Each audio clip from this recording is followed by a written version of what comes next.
Craig, it seems like there's been a lot of polling on the president lately. What are you hearing and what are you seeing in terms of his numbers? Well, President Trump started with the worst polling numbers of any modern president at the outset of his presidency, and they've been getting worse since then. A lot of polling in the last week. In most of these polls, his approval rating is in the mid to high 30s, which is not where any president would want it to be.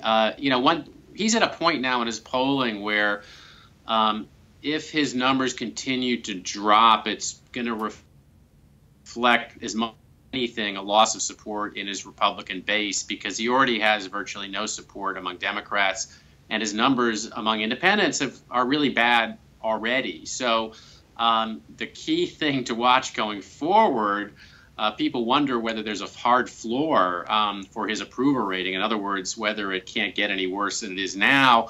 It can get worse if he continues to bleed support among self-identified Republican voters. So kind of at a perilous point right now in his presidency when you look at his public image and what that means for his ability to get his agenda passed.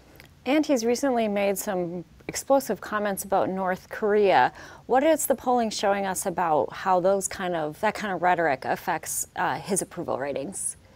Well, a couple things. One, I think the fact that he's operating from a position of political weakness doesn't, probably take something away from that rhetoric, because some people will perceive him as kind of saber-rattling out of a position of weakness, maybe in a way to kind of pump up his numbers.